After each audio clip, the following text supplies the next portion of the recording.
அனைவருக்கும் வணக்கம். இன்னைக்கு ஒரு முக்கியமான தகவலை தான் உங்களோட பகிர்ந்துக்க விரும்புகிறேன்.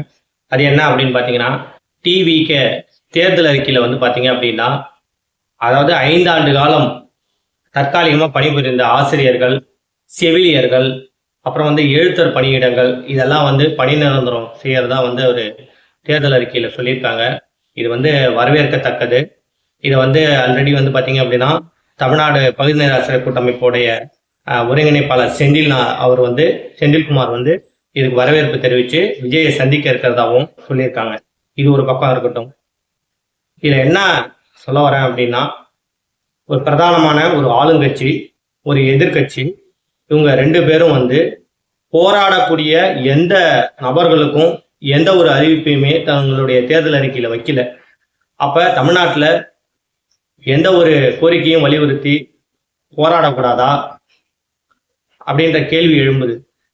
இல்லை செய்ய மனம் இல்லையா? வெறும் இலவசங்களை மட்டும் மக்களுக்கு கொடுத்து வாக்குகளை வாங்கிட்டு போயிடலாம். அரசு ஊழியர்களோ ஆசிரியர் சார்ந்த கோரிக்கைகளோ அவங்களுக்கு வந்து தேவையில்லையா, இல்லை ஒதுக்கப்படுதா என்ற கேள்வி எழுது. இப்போ அதனால வந்து மக்கள் வந்து சிந்திக்கணும். இது வந்து தேர்தல் அறிக்கைக்காக முன்னாடி வந்து பார்த்தீங்கன்னா திமுக 181 வந்து சொன்னாங்க, பகுதி நேர ஆசிரியர்களை வந்து பணி நிரந்தரம் செய்யணும்னு. ஆனால் கடைசியில் அவங்களால அதை செய்யாமல் ஒரு வலுவான ஆளுங்கட்சி இப்படிப்பட்ட ஒரு கோரிக்கையை 181 வந்து பகுதி நேர ஆசிரியர்களை பணி நிரந்தரம் செய்யணும்னு சொல்லிட்டு வெறும் 2500 ரூபா சொற்ப ஊதியத்தை வந்து கொடுத்துட்டோம். ஒரு மே மாதத்துக்கு ஒரு 10,000 கொடுத்துட்டோம், நாங்கள் சாதனை செஞ்சிட்டோம் அப்படின்னு சொல்லிட்டு போயிட்டாங்க.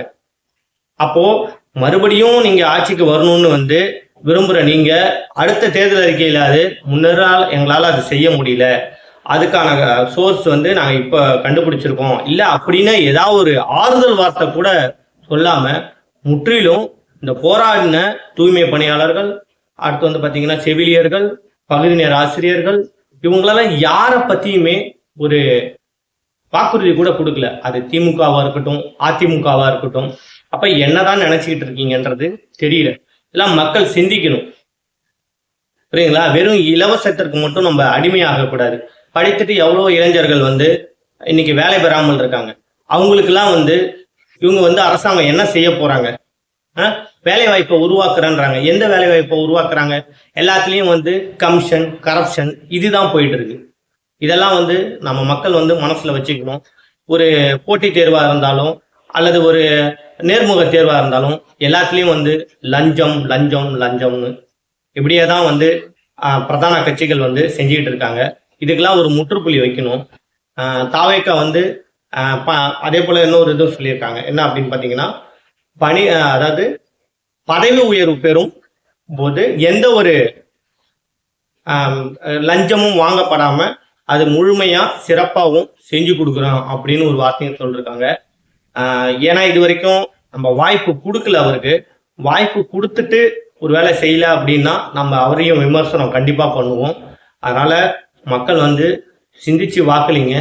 அதே போல் 100% வாக்களிங்க. நல்ல தலைவரை தேர்ந்தெடுக்க வேண்டிய நேரம் வந்துருச்சு. அதனால் 23/4/2026 நம்ம ஒவ்வொருடைய விரல்லையும் இந்த தமிழ்நாட்டோடைய தலையெழுத்து வந்து அடங்கியிருக்கு. அனைவரும் சிந்திச்சு வாக்களிங்க அப்படின்னு கூறி வாய்ப்புக்கு நன்றி கூறி விடைபெறுகிறேன். நன்றி, வணக்கம்.